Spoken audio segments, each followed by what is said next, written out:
Bonjour à tous, bienvenue sur la chaîne Enseigner le FLE en ligne. Aujourd'hui, je ne suis pas tout seul à nouveau, j'accueille une invitée, Cynthia Cravot, pour être plus précis. Salut à toi Cynthia. Bonjour. Merci d'avoir accepté cet entretien. Ça faisait vraiment un bail que j'avais envie de faire ça avec toi. Pourquoi? Parce que toi aussi, tu proposes des services pour l'enseignement du FLE et pour plus particulièrement l'enseignement du FLE en ligne. Tu as une chaîne YouTube, d'ailleurs un site internet, on va en reparler un petit peu après. Voilà, alors déjà pour commencer, est-ce que tu peux voilà, te présenter, dire ce que tu fais par rapport au FLE plus en détail pour les personnes qui nous regardent? Oui, alors je m'appelle Cynthia Cravot, je suis professeure, je pense que je vais regarder par là. Je suis professeure de FLE, plus particulièrement en ligne depuis 2016. Je suis aussi professeure de FLE, à Middlebury College aux États-Unis, où j'enseigne chaque été, depuis, 2014 ou quelque chose comme ça. Et je suis coordinatrice aussi, au niveau, d'une équipe de profs au niveau, débutant. Donc on essaye d'amener, des étudiants qui ont un niveau zéro vers un niveau, très, très bon en 7 semaines. En 7 semaines, waouh, c'est un pari assez audacieux. Ouais. D'accord, donc tu fais pas mal, enfin tu fais des choses, tu donc tu disais que tu faisais un doctorat en parallèle aussi, donc tu es assez occupé, tu fais pas mal d'activités, en même temps. La première question que j'avais envie de te poser, parce que toi, tu as une expérience de l'enseignement du FLE en ligne assez importante, à ce que j'ai cru, voir sur ta chaîne ou même, sur ton site et cetera, ou c'est toi-même qui le disais. Tu as commencé à donner des cours à quel moment précisément, les cours de FLE? Alors j'ai commencé en 2016, tout de suite en fait après les attentats de Paris. J'habitais à Paris à l'époque et Mmh. après les attentats de Paris, en fait, j'ai décidé d'aller vivre au Portugal, qui est, en fait, dans mon village, là où il y a toute ma famille, où il y a toute ma famille. Et donc du coup, comme je suis dans un petit village, c'était un petit peu compliqué de trouver, comme à l'époque où j'étais à Paris, du travail en tant que professeure de français langue étrangère. Donc très rapidement, je suis tombée sur une annonce de Lingoda et c'était au tout début de Lingoda, vraiment au tout début où on enseignait par Skype, enfin c'était, voilà, c'était au tout début. Et donc du coup, j'ai commencé à travailler avec eux, mais dans ma tête, en 2016, ça m'avait l'air d'être, voilà, un moyen d'avoir un petit peu de sous, mais c'était pas pour moi la finalité parce que j'étais encore dans mon, comment dire? Dans une envie de quelque chose de peut-être plus traditionnel, plus institutionnel. Et donc du coup, j'ai, investi dans une école de soutien scolaire et école de langue. Il y en a beaucoup, beaucoup, beaucoup au Portugal. Seulement ça n'a pas marché et donc par la suite, en fait, j'ai découvert qu'il y avait d'autres plateformes, et pas juste Lingoda. Et donc du coup, j'ai découvert italki, je crois, en 2018-2019. Et donc j'ai commencé à enseigner sur italki. Il y a quand même Lingoda, c'est vachement bien, c'est très structuré. C'est cool pour les étudiants, du point de vue des étudiants, mais du point de vue du prof, c'est un peu frustrant parce que le matériel n'est pas vraiment le tien. La progression, tu sais pas tellement ce qu'ils font. Tu as pas vraiment de connexion avec les étudiants. Donc du coup, italki, voilà, ça m'a permis d'avoir ce lien avec des étudiants que j'ai gardé pendant plusieurs années, et que j'ai encore en fait aujourd'hui. D'accord, Lingoda, donc c'était la première plateforme sur laquelle tu as enseigné, parce que moi alors je connais pas du tout Lingoda, j'avoue, j'en ai beaucoup entendu parler, et je sais pas si tu as vu, j'ai un ami donc qui avait fait un top 7 sur les plateformes, d'enseignement. Il parlait de Lingoda, en fait, il disait que, effectivement, c'est une plateforme intéressante pour se faire la main, pour commencer à enseigner en ligne, mais que la rémunération n'est pas très importante apparemment par rapport à italki, par exemple. Est-ce que c'est toi, tu as pu confirmer ça à travers ton expérience de Ouais, je Lingoda? peux le confirmer. Je peux le confirmer. Effectivement, Lingoda, ils vont te payer en fonction, en plus de ta région géographique, de ta zone géographique. Donc, en fait, par exemple, je crois que c'était 12 euros par heure pour les Français. Mais par contre, pour moi, c'était 10 euros. Non, c'était 9 euros. Pendant très longtemps, ça a été 9. Après, c'est passé Mmh, à 10. mmh. Mais oui, c'est ridicule. Après, il faut se dire que selon la région dans laquelle on est, et puis après, on prépare pas le matériel. Mais bon, même comme ça, c'est un petit peu, voilà, c'est un peu limite quand même. C'est un peu. C'est un peu limite. Moi, je le vois alors je ne sais pas si tu partages mon avis, je le verrais plus comme ça, pour les profs de FLE qui nous regardent, qui voudraient se lancer dans l'enseignement du FLE en ligne. Si parce que je sais que là, c'est pas le cas à l'heure actuelle, mais en tout cas, beaucoup de profs voulaient devenir prof italki. Ça dépend des semaines. Il y a des fois où c'était facile de postuler pour être accepté sur la plateforme et il y a des fois où c'était surbooké et tout le monde voulait être sur Italki. Donc moi, ce que je conseillais, c'est d'autres plateformes, notamment Lingoda. Ce que je pense, en fait, c'est qu'il ne faut pas regarder la rémunération tout de suite. En tout cas, si on a besoin d'expérience professionnelle, de se faire la main et de progresser en tant qu'enseignant de FLE, c'était intéressant dès le départ d'aller sur la plateforme et de ne pas faire attention à avoir une rémunération très importante dès le début, mais surtout voilà, de se faire la main, de gagner en aisance. Et puis après, on peut très bien commencer sur Lingoda et faire comme tu as fait, c'est-à-dire pivoter sur une autre plateforme qui, elle, rémunère mieux, avec voilà, peut-être des avantages plus intéressants. En tout cas, ouais, c'est très intéressant. Donc toi, tu as surtout fait Lingoda, Italki. Est-ce que tu as fait d'autres plateformes ou seulement ces deux-là? Après, je passe par moi-même, en fait, je passe par mon site, en fait, où j'ai Mhm. des étudiants qui me trouvent et qui me trouvent. Mais le problème, c'est que voilà, moi, je ne suis pas assez d'une personne pour prendre tout le monde. Donc, Ouais. c'est-à-dire que je pense que si on peut donner comme ça un conseil aux profs qui veulent se Mhm. lancer en ligne, la stratégie de vouloir multiplier les plateformes, c'est peut-être pas la meilleure stratégie parce qu'en Mhm. fait, vous allez avoir des conflits de calendrier. Ouais. Et en fait, en termes de gestion, ça demande un effort qui est peut-être pas nécessaire. Donc, Mhm. Mhm. moi, pendant un moment, je pivotais comme ça entre Lingoda et Italki. Ensuite, c'était Italki et ma propre plateforme. Et en fait, ça a toujours été un petit cauchemar de gestion, quoi. Tout à fait. Ben, c'est marrant que tu parles de ça. C'est ce qui m'arrive un peu en ce moment, vu que je suis sur Italki, Amazing Talker. Des fois, j'ai des conflits calendriers. J'essaie de faire bien attention. Et à chaque fois que quelqu'un me fait une demande de leçon sur une plateforme, je regarde si ça coïncide pas, enfin, s'il n'y a pas un problème avec l'autre plateforme. Mais effectivement, ça demande une organisation. Et puis, l'autre inconvénient, je pense aussi, c'est si on a commencé à grossir sur une plateforme, ben après, il faut repartir de zéro sur une autre. Et c'est pas toujours évident si par exemple on a fait nos preuves sur une plateforme, qu'on a un prix particulièrement élevé, par exemple sur Italki, moi j'étais à 30 € l'heure avec les mois, et si je repars sur Amazing Talker, je ne peux pas me mettre à 30 €, sachant que j'ai donné zéro cours et j'ai eu zéro étudiant. Donc c'est aussi ça l'inconvénient. Donc l'un dans l'autre, bon, ça a ses avantages, ses inconvénients, mais quand même pas mal d'inconvénients. Il faut faire attention à tout ça, à l'organisation. Et c'est vrai que bon, moi, j'ai voulu être sur Amazing Talker parce que j'avais des petits avantages, notamment le fait que je sois en Asie, avec plus d'étudiants qui sont dans ma time zone, donc le fuseau horaire. Ça y est, j'ai trouvé le mot, le fuseau horaire. Et ça, c'est quand même, ça peut être assez, il peut y avoir des avantages à ce niveau-là. OK, donc ça, c'est pas mal, c'est intéressant à ce niveau-là. Je voulais savoir, du coup, quand tu as commencé à devenir, enseignante de FLE en ligne, qu'est-ce qui t'a motivé particulièrement? Et bon, déjà, commençons par le commencement. Est-ce que tu as été professeur de FLE présentiel? J'imagine que oui, tu nous as dit, aux États-Unis, mais est-ce que tu peux nous en dire plus d'abord sur ton expérience présentielle? Et qu'est-ce qui t'a donné envie ensuite, après, de devenir, prof de FLE en ligne? Alors, au niveau présentiel, j'ai commencé à enseigner, je crois, en 2013. Non, même en 2012, en fait, je suis partie au Canada et j'étais assistante linguistique, en fait. C'est des programmes d'échange qui existent quand vous êtes dans une université. Donc, pendant un an, alors que j'étais dans un master anglophone, dans un master d'anglais, pour devenir prof d'anglais à la base, on m'a envoyée au Canada. Je voulais vraiment aller au Canada, Canada anglophone. Et donc, en fait, c'était pour enseigner le français. Et donc, pendant un an, je me suis retrouvée comme ça à enseigner le français. C'était vachement cool, mais j'avais aucune compétence pour enseigner le français puisque parler la langue, c'est pas suffisant. Et donc, du coup, je me suis dit, non, il me faut un truc. J'adore ça, en fait. J'adore enseigner le français. Je trouve ça. Et de cette manière-là, c'est-à-dire en dehors un petit peu de l'enseignement public, parce que j'ai vraiment pas une grande passion pour l'éducation nationale, l'enseignement public en général. Je pense que c'est pas là et comme ça qu'on enseigne les langues et même d'autres matières.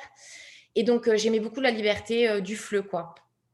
Et donc, je suis revenue en France l'année d'après. J'ai fait un master de FLE à l'université de Poitiers. Et pendant ce master-là, en fait, j'ai eu 2 stages. Ouais, j'en ai eu 2. Et donc, j'ai été, par exemple, en Roumanie. J'ai été en Roumanie, j'ai enseigné dans une université en Roumanie pendant 6 mois. Ensuite, j'ai enseigné au Canada encore. Ensuite, je suis retournée en France et j'ai enseigné dans pas mal d'écoles à Paris. Et il y a eu Middlebury aussi. Middlebury, c'était tous les étés, en fait. Tous les étés, j'allais à Middlebury. Donc ça, c'est mon expérience en présentiel. Donc très, très présentiel pendant 5 ans, quoi. D'accord, donc Et pas mal de choses. l'enseignement en ligne, en fait, c'est vraiment un hasard, c'est le hasard des choses. Je suis arrivée au Portugal, j'avais très envie de rester dans une ville, petite, toute la confusion un petit peu de Paris, ça me plaisait plus, je me retrouvais plus là-dedans et donc du coup, ça s'est présenté à moi. Je me suis dit: C'est quand même une occasion, une opportunité assez, folle» et ce qui m'a plu aussi, c'est que finalement, ça démocratisait en fait l'enseignement, des langues en général. C'est-à-dire que, grosso modo, si vous avez du mal en tant que prof à trouver un job quelque part dans une école de langue, dites-vous que les étudiants, c'est la même chose finalement, parce que si on n'habite pas dans une certaine ville, on n'a pas accès à ces cours de langue en fait. Généralement, des écoles de langue, on n'en a pas dans toutes les villes, on n'en a pas certainement pas dans les petits villages, on en a dans des grandes villes généralement, comme c'est le cas ici, hein, par exemple, il n'y a pas d'école de ligne. La première école de ligne de langue, pardon, qu'on va trouver, elle va être à 20 kilomètres. Donc, tout le monde ne peut pas se permettre comme ça. Voilà. Puis après, bon, c'est cher. Je trouve que c'est extrêmement cher. Les profs sont mal payés. Enfin, c'est tout un business. Puis pareil, j'ai eu une expérience aussi dans une école de FLE, de langue à Paris qui s'appelait ISPEM. Et en fait, ça a été un énorme scandale avec ils ont été arrêtés par la police parce qu'ils émettaient des faux papiers pour des visas étudiants, pour des faux étudiants. On s'est retrouvés pendant 3 mois, on n'a pas été payé, on n'a jamais été payé. Le patron s'est enfui, je ne sais pas où. Au bout d'un moment, c'est des expériences comme ça où on se dit finalement se mettre à son compte, pourquoi pas quoi. Mmh. Ah, c'est intéressant en tout cas. Donc c'est un peu un concours de circonstances du fait que tu sois devenu, professeur de FLE en ligne. Au final, avec ces expériences différentes, qu'est-ce que, par rapport à l'enseignement présentiel et en ligne, qu'est-ce que alors peut-être que tu as pas de préférence, mais j'ai envie de te poser la question quand même. Est-ce que tu préfères, le présentiel ou l'enseignement en ligne? Et ouais, donne-nous ton avis par rapport à ça. Pendant longtemps, j'étais convaincue que c'était l'enseignement en ligne qui me convenait le plus. Mais en fait, et je tiens vraiment à le dire aux gens le plus possible, il faut faire très, très attention parce que l'enseignement en ligne, ça vous mènera très, très vite à vous sentir isolé. Et parce que finalement, vous travaillez seul, vous faites tout seul. Le fait de ne pas avoir de collègues, ça, c'est un vrai problème. Donc, trouver un moyen d'avoir des collègues en ligne euh, via des réseaux comme des groupes Facebook, le réseau IF Prof ou des choses comme ça. Parce que très rapidement, vous allez vous sentir isolé. Ça ne va pas vous permettre de, comment dire, vous améliorer au niveau de vos compétences digitales, vos compétences pédagogiques. Et ça peut être un risque, en fait, de s'enfermer un petit peu sur soi-même, quoi. Je pense qu'un combo des deux, Mmh. quand c'est possible, je pense que c'est vraiment la meilleure option parce que Mmh. l'enseignement en ligne, ça fonctionne. On est capable d'enseigner en ligne. Moi, j'ai vu des choses quand même incroyables. Par exemple, Middlebury est passé en ligne l'année dernière et en 100 ans d'existence de l'école, on n'aurait jamais cru ça possible et finalement, ça a vachement bien marché. On a eu de très bons résultats au niveau de nos étudiants, donc tout est possible. Maintenant, je pense que voilà, ouais, combiner les deux. Moi, j'aime les deux, mais pas les deux tout le temps. Tu vois, si Mmh je suis mh. tout le temps en présentiel, c'est un autre type d'énergie, ça va me fatiguer d'une manière différente, mais ça me Mmh. donne un boost. Heu, Juste de voir les étudiants en vrai, ça te donne une énergie qui est différente. L'enseignement en ligne, ça me fatigue. C'est-à-dire que je suis, éreintée. Je peux pas conseiller à des profs, par exemple, de faire, au début, aller pousser sur les 5 heures de cours par jour, OK, mais ça vous allez pas tenir longtemps, quoi. Ou alors c'est moi, je suis faible. Mais il y a vraiment un truc qui s'appelle la Zoom fatigue et Mmh. Dieu merci, la pandémie, a projeté un petit peu, la lumière sur cette problématique-là, mais la Zoom fatigue, c'est sérieux.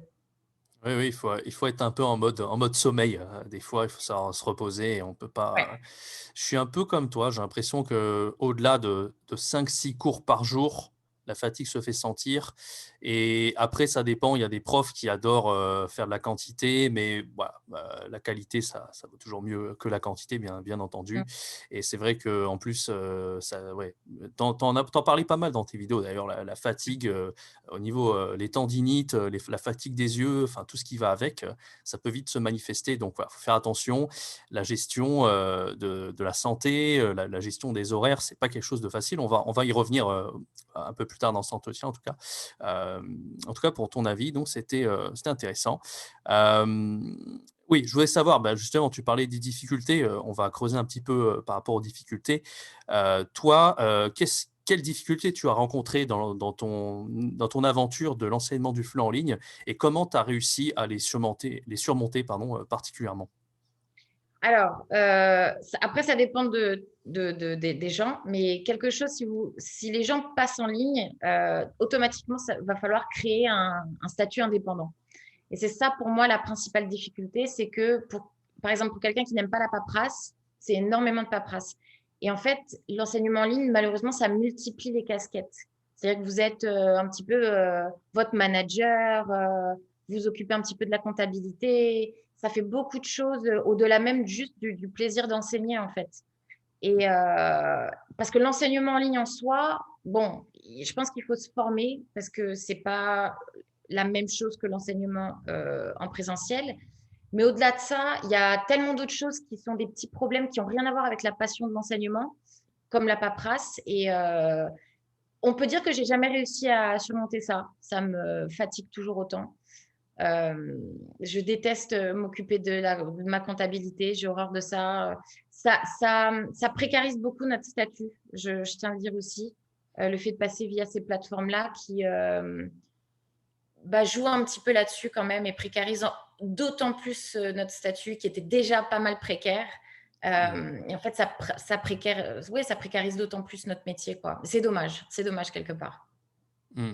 Donc toi, oui, tout ce qui est, gestion, la paperasse, c'est pas trop ton truc, l'organisation et cetera. Je sais que tu as fait énormément d'efforts par rapport à ça, mais effectivement, on est à un moment donné obligé de se mettre le nez dedans et c'est pas notre métier, quoi, tout simplement. Donc en fait, il faut avoir, un panel de je vais dire de compétences, mais il faut être assez, polyvalent finalement. On n'est pas simplement prof, faut savoir s'autogérer, il faut savoir, être son propre patron, il faut savoir, voilà, faut se gérer, sur plusieurs plans, ce qui est pas toujours facile.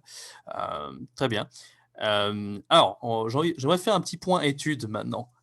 C'est des questions qu'on me pose souvent sur la chaîne.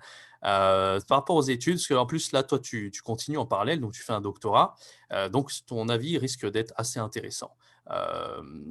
Pour rien cacher, moi, j'avais songé, il y a quelques années à faire un doctorat aussi. J'aimais beaucoup, tout ce qui était, linguistique, j'aurais bien aimé faire un doctorat en linguistique. Finalement, j'ai changé d'avis. Je donne aussi pas mal mon avis par rapport aux études et donc j'aimerais avoir ton avis par rapport à ça, et par rapport à l'enseignement en ligne particulièrement. Est-ce que pour toi ou même l'enseignement présentiel, mais ouais, tu peux donner ton avis sur les 2. Est-ce que les études, c'est particulièrement indispensable et important pour réussir dans, l'enseignement du FLE en présentiel et en ligne surtout, là où ce qui nous intéresse le plus? Ouais, au vu de mon parcours, je dirais vraiment que oui, parce que, j'ai senti la nécessité de faire un master quand je suis retournée, du Canada parce que j'étais rentrée comme ça, première expérience de FLE et j'avais absolument aucune formation. Après attention, qui dit formation dit: «Est-ce qu'il faut faire un master? Est-ce qu'il faut que ce soit un diplôme?» Je suis un peu plus mitigée parce que finalement, quand on regarde un petit peu les maquettes des différentes universités, ton master à Toulouse, ton master à Tours, à Poitiers, à Paris, etc., ça va pas du tout être la même chose. Donc finalement, on n'est même pas en train de former les mêmes profs de FLE en fait. Et aussi, je dirais que la formation, elle est pas à jour. On nous enseigne encore les TIS ou les TIC. Ça, c'est 1990, quoi. Et Mmh. on ne nous enseigne pas à enseigner en ligne, on ne nous enseigne pas à gérer des plateformes de gestion de contenu. Mmh. Franchement, enfin, la plupart des maquettes, c'est comme ça. Je n'ai pas fait une étude de cas de toutes les maquettes qui existent, mais Mmh. juste, c'est une problématique qui m'a menée justement à faire mon doctorat. Parce qu'on n'a pas, malheureusement, une formation que je dirais qui est centralisée, qui est accessible, qui est actualisée, qui est durable dans le temps et qui correspond un petit peu au paysage changeant finalement du monde digital quoi, et du monde de l'enseignement. Et malheureusement, les formations qu'on nous donne aujourd'hui, on n'est pas encore rentré dans le 21e siècle. Pas encore. Et il a fallu cette pandémie finalement peut-être pour Pour accélérer secouer les un petit choses, ouais. peu. Mmh mh. Ouais. Mmh. Mmh. Et donc, avoir une formation, je pense que c'est important. Ce qui est triste, c'est que, bon, si c'est un master, si vous êtes français, il y a possibilité maintenant de faire plein, plein de masters en ligne. Et les masters en France, ça coûte quasiment rien. La plupart du temps, vous pouvez demander une bourse ou pas. Et même si vous demandez une bourse, ça coûte une centaine d'euros la plupart du temps. Moi, mon doctorat, il me coûte 2 000 € l'année au Portugal, parce que au Portugal, c'est extrêmement cher.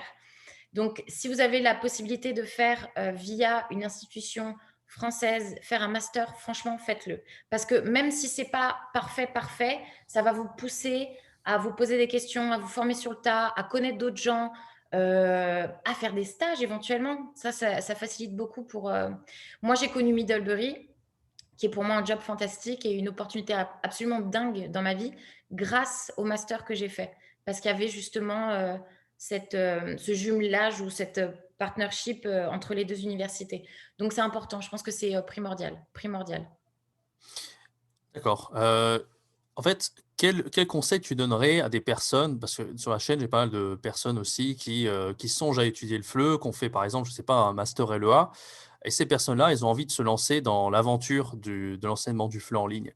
Est-ce que, du coup parce que là, tu nous rejoins un peu, parce que j'avais eu la même discussion avec Tom dans l'entretien que j'avais fait sur ma chaîne avec lui, qui disait que toi, tu appelais ça la maquette, lui, il appelait ça le curriculum, qui disait qu'effectivement, Ouais. c'était très obsolète, que c'était pas à jour et que c'était un peu dommage en fait, qu'il fallait un peu de renouveau dans tout ça. Du coup, est-ce que tu conseillerais cette formation? Est-ce que tu penses qu'il faut, se former, avec d'autres formations en ligne ou se faire soi-même, apprendre sur le tas? Qu'est-ce que tu conseillerais? On peut apprendre sur le tas. Le problème, c'est que si vous apprenez sur le tas, vous allez manquer un petit peu l'occasion d'avoir un truc un petit peu plus officiel qui va quand même de toute façon vous ouvrir des portes, quoi. C'est-à-dire que vaut mieux quand même avoir la possibilité d'avoir des portes plus ouvertes que le contraire. Après, vous pouvez vous former sur le tas parce qu'il y a de plus en plus de MOOC.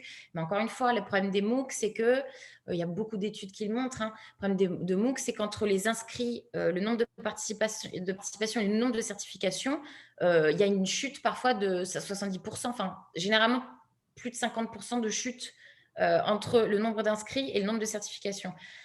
Donc, les gens en fait qui font le MOOC juste en entier, quoi.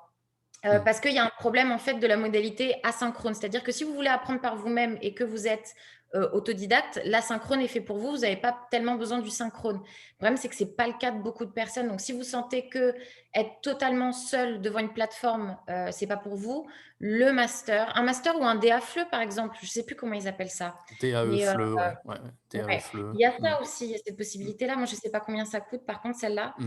mais il Mmh. y a aussi cette possibilité-là. Le problème, de toute façon, aujourd'hui, c'est qu'il n'y a quasiment pas vraiment de MOOC pour l'enseignement du FLE tel qu'il devrait, je pense, être créé pour les besoins d'aujourd'hui.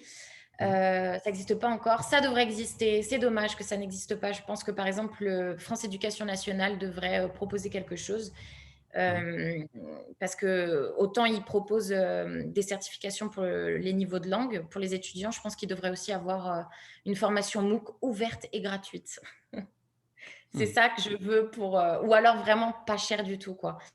Mais je pense que c'est important, même si vous vous formez sur le tas, c'est pas impossible, hein, il y a plein d'autodidactes, mais vous risquez de passer à côté peut-être d'opportunités de travail. Et ça serait Mmh. dommage quand même.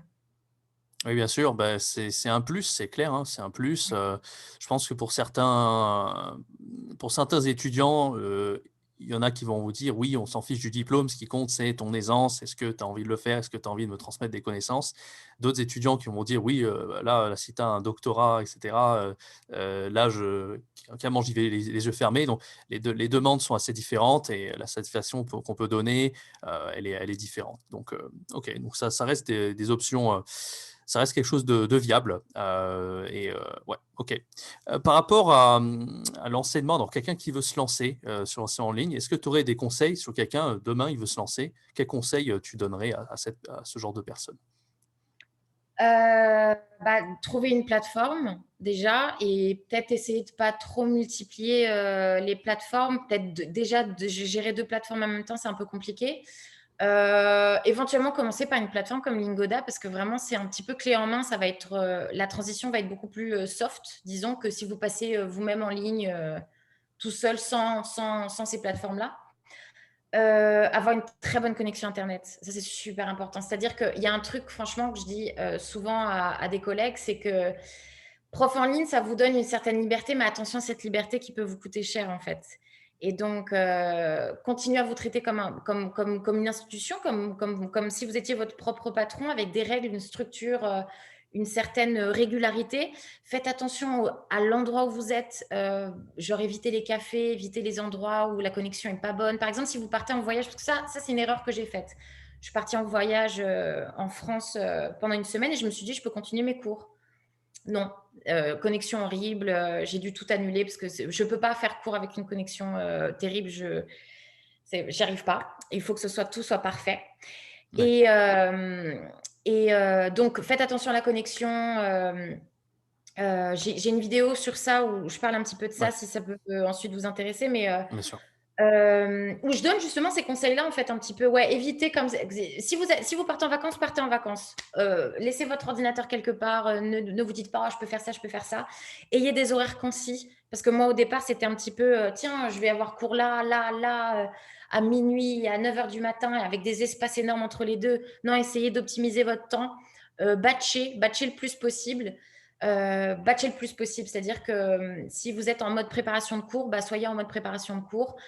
Si vous êtes en mode enseignement de cours synchrone, soyez en mode enseignement de cours synchrone et essayez de pas trop vous éparpiller parce que c'est d'autant plus fatigant en ligne. Mais vraiment, on dirait pas comme ça, mais c'est le fait de basculer d'une tâche à une autre, ça fatigue davantage.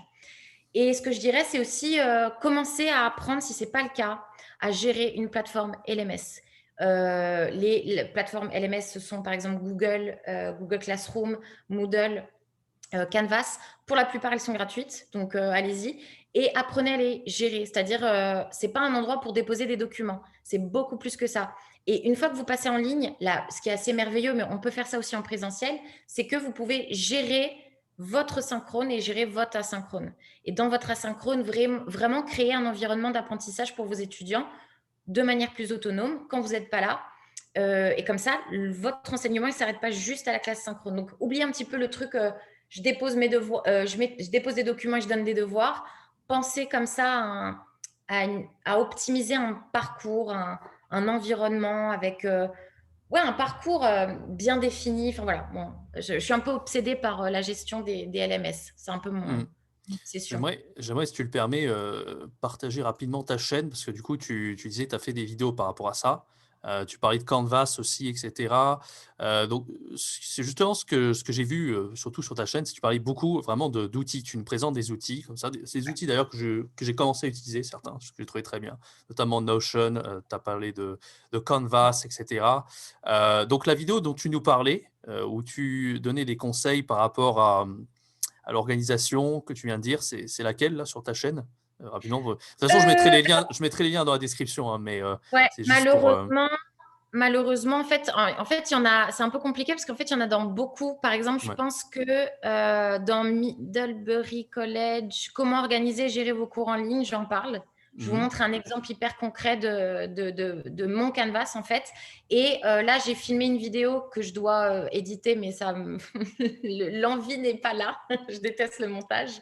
Mais donc, où justement, je reprends les principes de la classe inversée. Je montre encore comment optimiser une LMS. Mais vraiment optimiser, c'est créer un parcours, optimiser et automatiser vos exercices. Mais j'en parle dans la vidéo Middlebury College en ligne, comment organiser et gérer vos cours en ligne. Mes titres sont Mmh. horribles.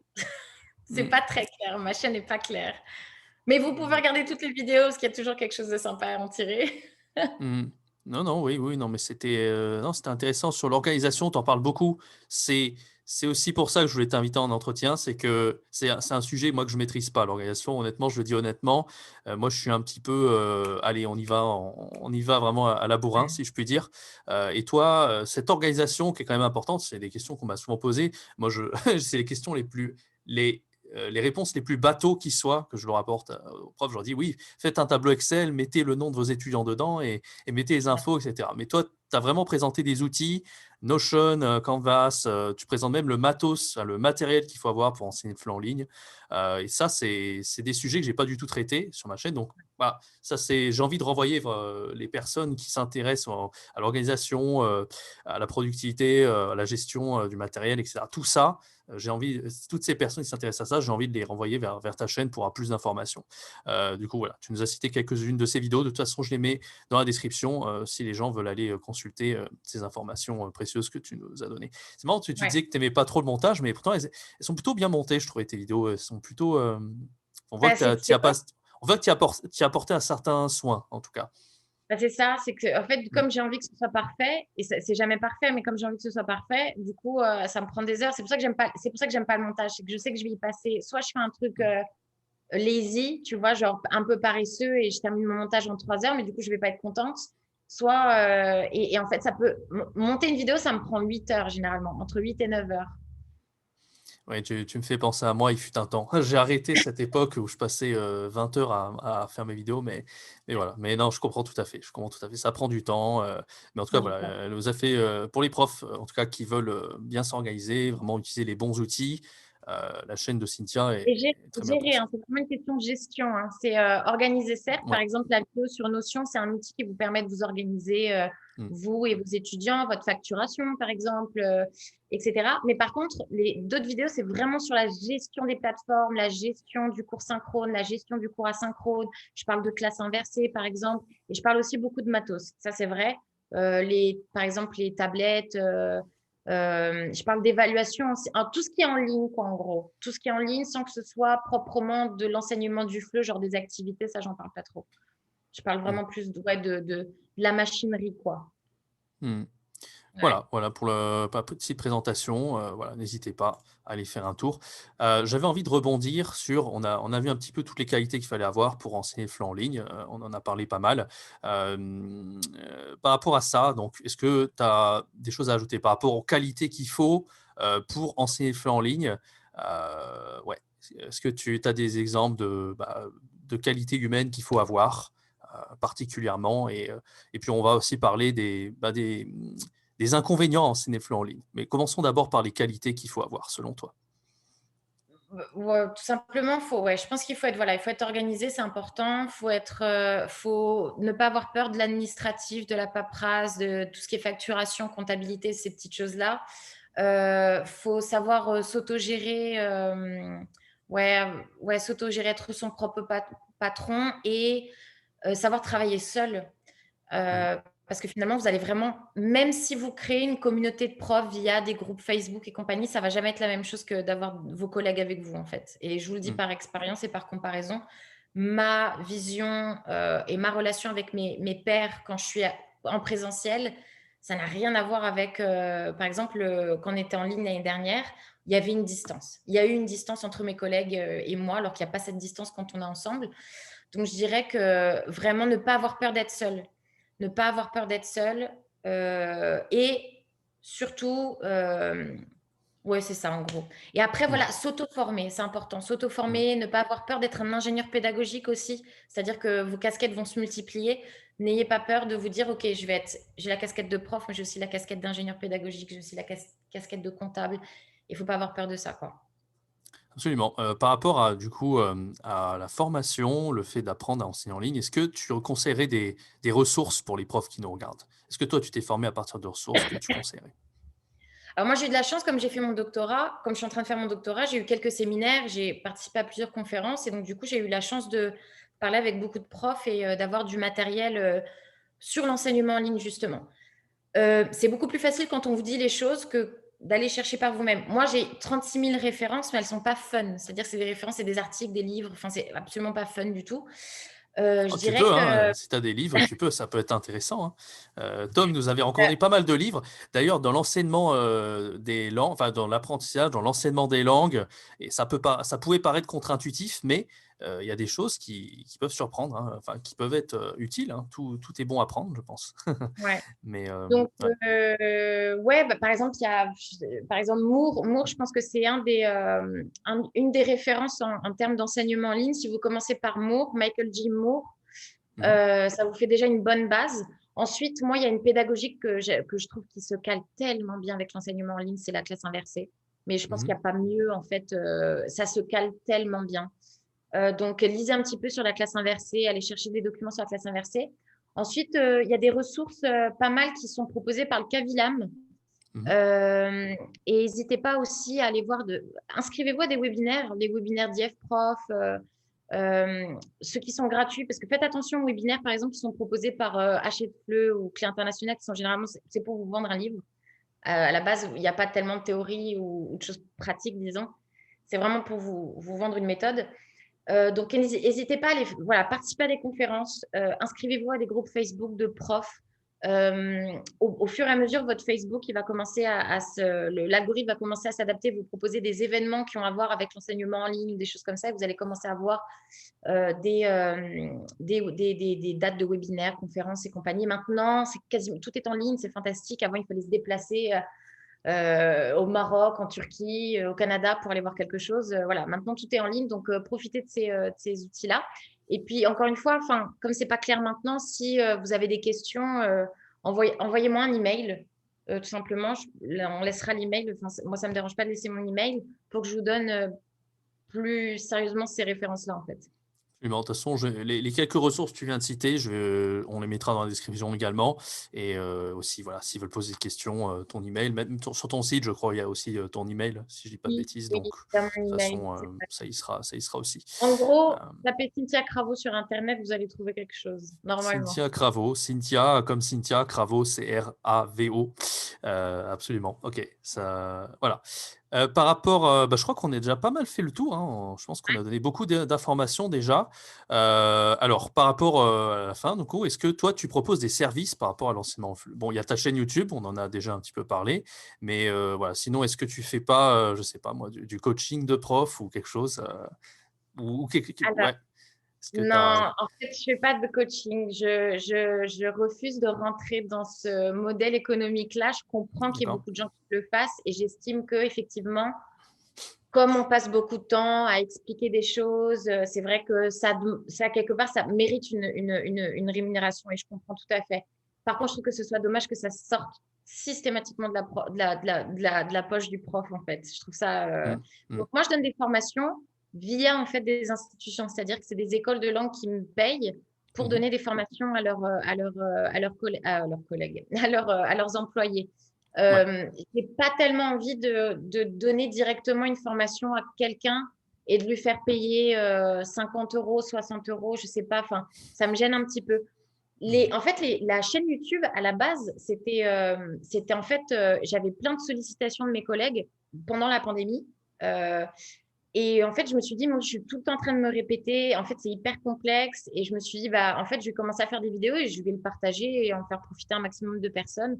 Mhm. Et c'est vrai que j'ai envie que ces vidéos soient vues par le maximum de personnes.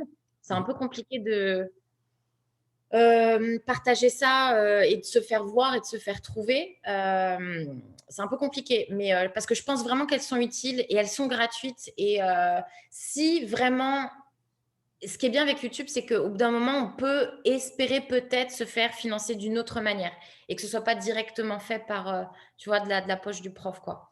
Ça, c'est la limite. Ça va être ma limite à ce niveau-là. Mais je comprends tout à fait les gens et je trouve que c'est d'autant plus justifiable qu'un prof donne et fasse payer une formation, que ce soit par exemple du coaching sur comment organiser son tiroir ou des choses comme ça, parce que maintenant, aujourd'hui, avec des plateformes comme Skillshare, enfin, je veux dire, il y a des coachings pour tout et n'importe quoi. Donc, ça devient une économie particulière. Après, je trouve que c'est peut-être un peu plus justifié pour nous, peut-être, de le faire. Mais pour l'instant, je ne ressens pas la nécessité de le faire. Voilà. Pour moi, pour l'instant, c'est gratuit. J'offre mes vidéos YouTube. Voilà. Très bien, très bien. Bah, les vidéos YouTube, c'est déjà une énorme valeur ajoutée, hein, y a pas, très bien. Donc on peut te retrouver sur YouTube, c'est ça? Sur les réseaux sociaux, sur Facebook, j'imagine, pas Twitter, pas Instagram pour l'instant par rapport à Non, ça? non, non. Ouais. D'accord. Donc surtout Facebook, YouTube, Cynthia Cravo, hein, et ton site internet, pour avoir plus davantage d'infos, pour, te contacter par mail. En tout cas, merci, Cynthia pour cet entretien. Ça a été assez riche, je pense qu'on a dit pas mal de choses. N'hésitez pas aux personnes qui ont, suivi ce podcast jusqu'au bout, bravo à vous déjà. N'hésitez pas à dire ce que vous en pensez, à rebondir dans les commentaires de cette vidéo. Enfin, je me ferai un plaisir, on se fera un plaisir de répondre à tout ça. En tout cas, merci d'avoir suivi cette vidéo avec Cynthia et je vous dis à très bientôt pour une prochaine vidéo. C'était Jérémy et Cynthia. Ciao, bye bye.